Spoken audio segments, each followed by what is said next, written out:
Hey everyone, welcome to our lecture on Type 8, the Challenger. As you continue to explore the Enneagram, you might see that different folks refer to the types by different names. So we're going to go by the ones in the book that we're using, Road Back to You.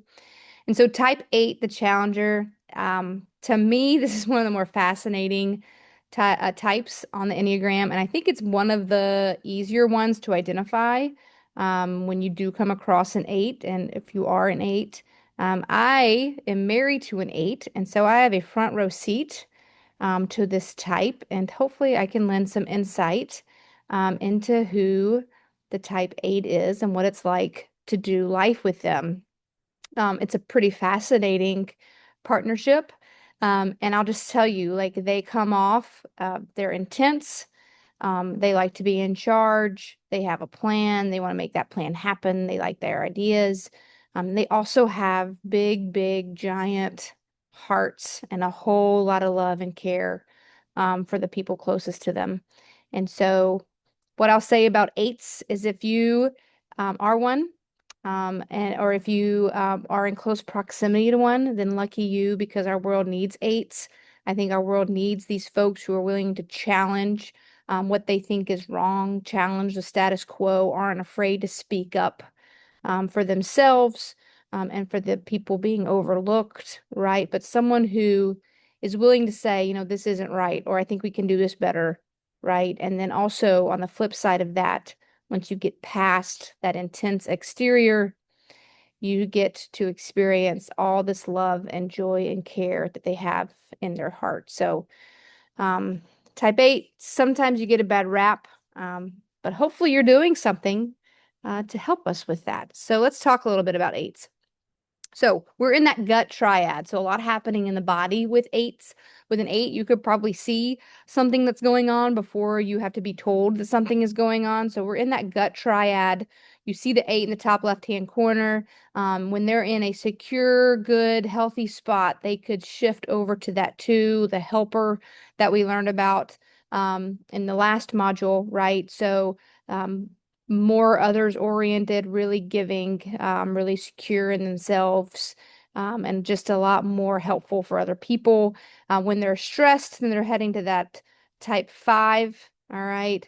Um, not a good space for them to be in. Eights tend to kind of withdraw when things aren't going their way and when they are feeling a little bit disintegrated. So that's our triad. The basics for an 8, this book, I'm an 8 hole. My therapist was also an 8, and she recommended this book. I have not read it, but she loved it and recommended it for people who are 8s or who have close relationships with 8s. So I just thought I'd put it on here to share. But their basic fears, like they don't want to be perceived as weak, and they do not want to be harmed by others or controlled by others. They want to feel in control and in charge of their own destiny. Okay. They want to be the protectors, and they will go to great lengths to protect themselves from being perceived as weak. They will go to great lengths to protect themselves from feeling betrayed. All right. And they will do the same thing for the people closest to them, their inner circle folks, the people that they love the most, probably their family, more specifically, right? They want to feel like they have a say in where their life is going, what their life trajectory is. Our 2 wings, an 8 can have a wing with a 7, so Maverick. Think about this 8, this super strong person, doesn't want to be perceived as weak, wants to be in control, but also has a little bit of an adventurous spirit to them, okay? And then an Enneagram 8 with a 9 wing, which says the bear, but think more mama bear, okay? We know our 9 is a peacekeeper, right? Doesn't like conflict, very calm and serene. So this really strong 8 person combined with that comfort of the 9, right? So think about a mama bear. What motivates the 8? I don't think any of these, you can read them here, are going to surprise you, right? But they want to feel secure. They want to feel in control of their environment. They want to feel like what they're doing matters to the world, and they're going to leave a mark, and the world's going to be better because of them. They want to show you how powerful they are. All right. They're not going to give in to weakness. And I can share a story with this. My spouse, my spouse had some pain in her stomach for a couple of days. Didn't really tell anyone about it until it got really bad. and really couldn't get out of bed and went to the doctor who immediately said, go to the hospital because you have appendicitis and it's about to rupture. Okay.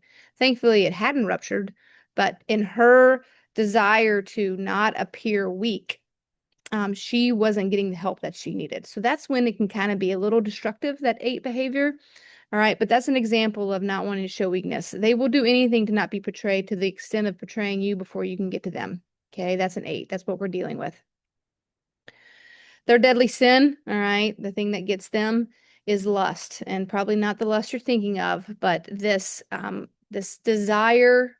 They lust for intensity. Your 8s are intense people. You could probably see it in their eyes. You can see it in their actions. You can see it in the fervor that they bring into each and every day. Okay. They are people pushers. They will push their plan forward, almost sometimes forcing people to do it, even if people are not on board. They will do what they need to do to get what they want. Okay. And they really lust and will get as much control and power in excess if they need to. Healthy 8s. The picture here kind of tells you everything. And you're going to see in the famous 8 slide at the end, our 8s can be heroes, right? These people who use their power for good. Like 8s have a lot of power. They do, whether they go and get it or whether it comes naturally to them. They do often have a plan. They usually have great ideas. Their intensity can propel plans and visions forward, right? And so healthy 8s really have some heroism within them, right? They're doing work for the greater good. They're pushing us and themselves forward. The average 8s, all right, these folks who are kind of wandering in between healthiness and unhealthiness, they can be a bit of steamrollers, right? Like people don't want to get on board where I'm gonna get you on board, and here's how I'm gonna move you out of the way, right? And so average 8s can make the path even if the path isn't there. Their need for that power, their need for that control, okay, they're disregarding other people's needs and they're just pushing forward no matter what. And then unhealthy 8s, okay, you can kind of see here in this image with the boss up top just barking out demands and the leader at the bottom leading the way. An unhealthy 8 um, is really going to show up as more of a dictator, right? I'll tell you what to do, but I'm not going to do what I'm telling you what to do. And so someone who just, barks out demands, makes orders, but is not willing to get in the trenches with their people. All right. So this is someone who is really farther removed from getting to that heart piece we talked about at the beginning of an 8, and someone who's just really maybe become a bit unhinged.